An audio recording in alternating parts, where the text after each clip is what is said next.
Ray Kurzweil is a guy I've talked about on the show before. He's a futurist, an inventor. He has been outspoken about wanting to figure out a way for humans to live forever, and while he's at it, to bring back his dead father. Now, he is now Google's director of engineering, and this is interesting because now a lot of these ideas that he has have the support of really a tech giant. He stepped into the role of director of engineering at Google. He's focusing on machine learning and language processing. Now, what he's been doing is since 1970, when his father died, he stored his father's stuff with the hopes that at some point in the future, they could feed all this data about his father into a computer capable of basically creating a virtual version of his father. And one of his novels lays out how humans could actually transcend biology. I'm fascinated by Ray Kurzweil. I've actually seen a documentary about him called Transcendent Man. He's clearly a brilliant guy. He's made a lot of predictions that have basically come true exactly, that people thought were crazy. In '99, he said in about 10 years we're going to see self-driving car technology, mobile phones that can answer questions. People said those were unrealistic. We've got Siri and we've got the Google self-driving car, so that's all happening.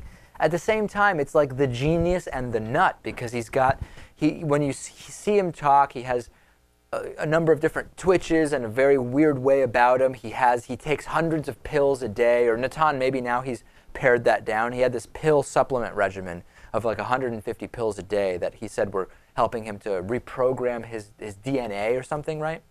Yeah, I'm not entirely sure also about all of his predictions. He has accurately predicted some things, but I think he's also failed on some other predictions.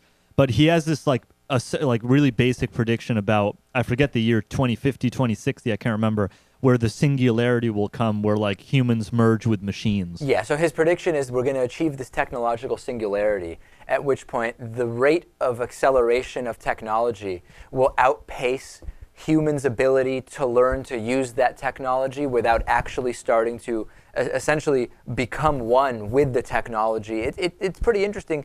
It could happen. I mean, when we think about human history and the amount of time humans have been on this planet, and we look at just the last 100 years, where if time is as wide as my wingspan, what we're talking about for all of this new technology is part of a fingernail's width.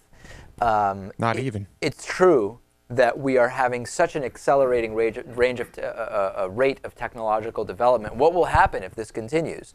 We don't know the answer. In any case, Ray Kurzweil now, Google putting their support behind him.